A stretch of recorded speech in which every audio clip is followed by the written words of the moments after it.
Athena World Journey presents the Atlas of Knowledge, a new series that maps the great patterns of human history, science, art, and power. We will move from the earth beneath our feet to the technologies that remade us, from marketplaces to empires, from the arts to the institutions that shape action. Each episode is an exploration that weaves disciplines together so you see not only what happened, but why it fits into the long arc of humanity. Think of this series as a guided atlas, not simply places on a map, but the ideas and forces those places produce.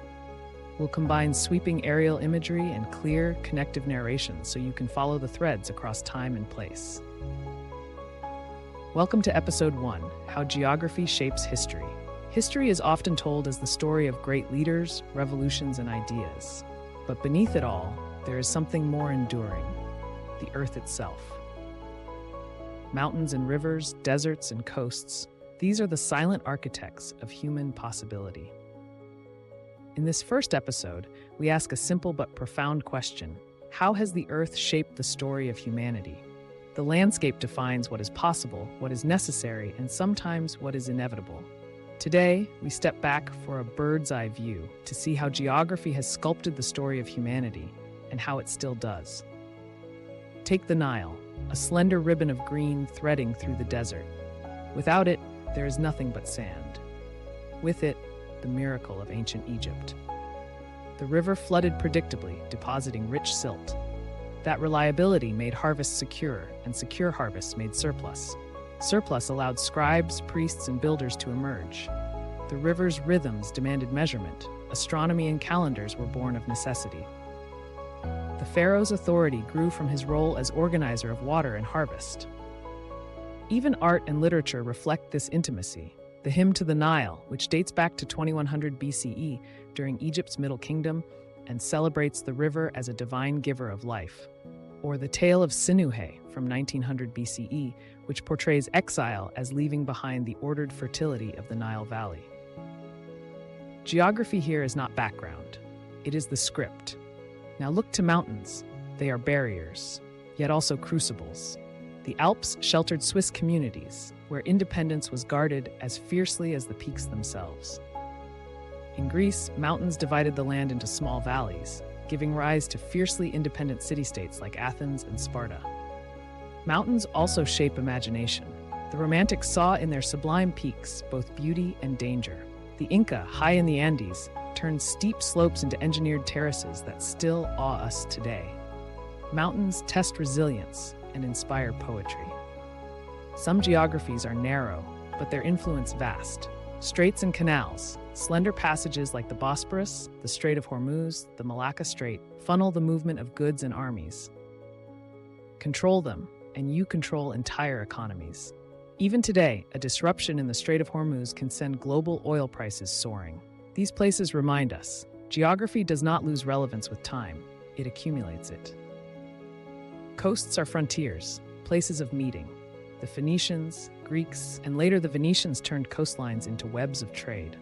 Maritime city-states thrived because the sea gave them access, not isolation. Ports create cosmopolitanism. Goods flow in, but so do ideas, religions, and languages. Alexandria in Egypt, or later Istanbul, became melting pots where cultures converged. Literature preserves this. Homer's Odyssey, a seminal epic poem of ancient Greece, was likely composed in the late 8th century BCE and chronicles the arduous 10-year journey of Odysseus, king of Ithaca, as he tries to return home after the fall of Troy. It is not only an adventure tale, but a reflection of life lived along coasts. Deserts, by contrast, strip life down to its essentials. They limit agriculture, but foster resilience, trade, and spirituality. Across the Sahara, caravan routes linked gold and salt mines to Mediterranean markets. In Arabia, desert life produced cultures deeply attuned to scarcity and religious traditions that found meaning in endurance. Deserts gave rise to poetry, too. Pre-Islamic Arabic odes sing of oases, storms, and the vast solitude of sand. Geography is not only physical, but symbolic. The desert becomes a metaphor for testing the soul. Let us return briefly to the Nile, but through multiple lenses. Scientifically, it spurred astronomy and hydraulics. Politically, it created central authority. Economically, it produced surpluses that sustained trade. Culturally, it was the axis of myth, ritual, and art. Even today, the Nile is contested. Modern dams reshape regional politics as surely as canals once did. The same river that sustained pharaohs still decides questions of sovereignty and survival. What do we see standing back? Geography is not scenery. It is an active force. Rivers grant fertility and demand organization. Mountains fragment peoples and inspire resilience. Straits and coasts channel trade and culture. Deserts discipline societies into endurance and imagination. Art, literature, politics, science, economics all reflect geography's hand. From the hymn to the Nile to modern ports humming with containers, landscapes become human stories. The long arc is clear. The Earth's contours write the script, and human history is the improvisation upon it. Looking at a map evokes questions. What pressure does this landscape exert? What harvests, what ports, what defenses, what myths does it suggest? Geography is the silent architect of civilization. It shaped the past, it shapes the present, and it will shape the future. To read more, begin with Jared Diamond's book, Guns, Germs, and Steel, a sweeping account of how geography and biology structured history.